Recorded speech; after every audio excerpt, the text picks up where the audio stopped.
Thank you very much for the introduction. As has been introduced, my name is IMAI from Daikin. First of all, I would like to express my gratitude to this opportunity to present before you. I would like to thank the members of Waseda University and RIETI for the invitation.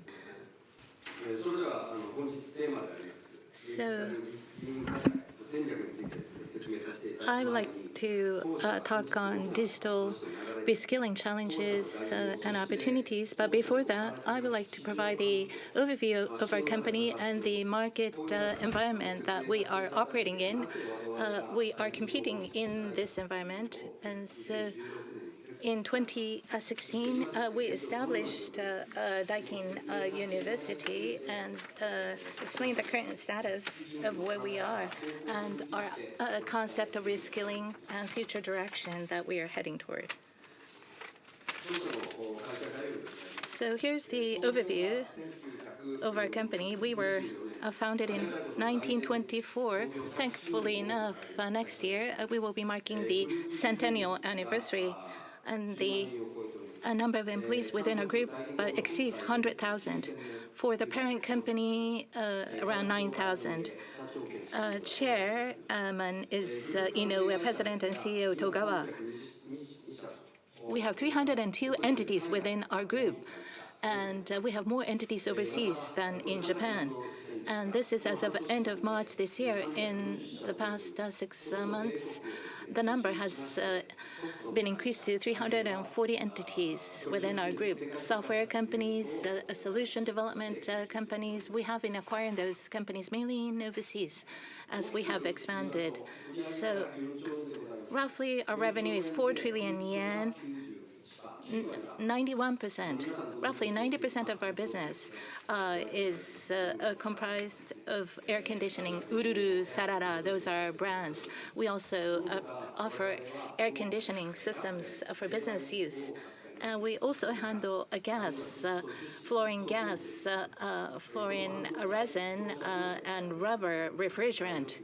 And so refrigerant as well as materials for semiconductors, including fluoride. And here are the keywords to describe our company. We have over 100 global locations. 118 is the latest number. That's where we produce our products. And we have business in 170 countries around the world. And the ratio of revenue overseas is 85%. 85% of revenue comes from overseas. I explain this because this is going to be relevant for the reskilling initiative that we have. We have people-centered management. I'm sure all the companies, including manufacturers, are focusing on people. 30 years ago, when I joined the company, well, we have 100 years history. So after World War II, we underwent restructuring, and the top management then said that in the next round of restructuring that we have to have, then we will take responsibility and step down. That's what they said, and that's the kind of attitude that we have in our top management. Here's the evolution of our business performance. In 1993, for the first time in 27 years, we ran up losses. And in domestic air conditioning business, we had a fairly good business, and we were able to secure profit until that time. When I joined more than 30 years ago, we had 300 billion yen in revenue, 10 billion in profit. But with the burst of the bubble, we fell into the deficit. And a year before that, I'm an engineer by training. Air conditioning compressor engine, that was what I was working on. I was a designer. And so how to suppress vibration. And at the time, I learned programming so that we can visualize designing. That was what I have acquired as a skill. And that contributed to the initiative that we had later in establishing Daikin ICT College. So Japan is said to have lost 20 years, 30 years. Looking at this diagram, you may think that we are an exception to that. But 2001, to around 2007 or 8, GFC, the Lehman shock. We did continue to increase revenue and profit. And I was the head of HR in 2000, although I was an engineer, robotics business, medical business. We had to withdraw from a number of businesses during this time. And we had 9,000 people, but we realized that there's a surplus of 1,000 people. And so attrition. So we will suppress new recruits, and we will wait for people to step down through attrition. And that's how we try to restructure. And this is relevant to reskilling. So engineers established Daikin ICT College. They would be trained for 6 months to become a salesperson or a back office people in production and product development. They would change their job and become a service engineer by receiving training. So that's what we did. And so we have increased revenue and profit by trying to minimize outflow from our company. And so thereafter, we continue to improve our performance. For the last couple of years, we have grown by leaps and bounds, and our revenue reached 4 trillion, which has been our aspiration. So what kind of company are we? We are a air conditioning specialist. You hear the name Daikin and you think of air conditioning. And you can see that major electronics manufacturers are our competitors here in Japan. Samsung and LG in Korea, in the United States, Carrier or Johnson Train, and there are Chinese manufacturers as well. Very well-known names are our competitors. And air conditioning is a business that we're grateful for. 34 trillion, that's the overall market size. 43 trillion. It's going to grow to 43 trillion by 2025. And by 2050, the market is going to be triple. India and Africa, there are countries with hot weather, and as they develop economically, they will require more air conditioning. So the market is going to grow. And this is the regional breakdown from the bottom. The dark red, that's Japan. Light blue, Europe, dark blue, China, and purple, Asia, Oceania, and then navy, indigo, that's the US. From 47% to 85%, that's the ratio of our overseas business, how it has grown. Now, looking at the US, in the past year, rapidly, revenue has grown to hit above 1 trillion. That's because of the need for carbon neutrality and air conditioning inverters. Here in Japan, inverters are mounted on close to 100% of air conditioners, both in the household and in business offices. In the US, the penetration of inverters is only 5%, and that is why our business is growing in the United States. So next, on human resources development, as I said, we've been engaged in manufacturing or monozukuri in Japan. We have competed quite successfully. So we've been competing with Korean and Chinese manufacturers. And then came the software companies like GAFA. So we established Daikin ICT College back in 2016. Chairman Inoue. Well, back then, Toyota was having a struggle. They're either going to die or survive a crisis in 100 years. That's what they were experiencing. And we have this sense of crisis that we may experience the same kind of crisis, 1 in 100 years. And we got instructions.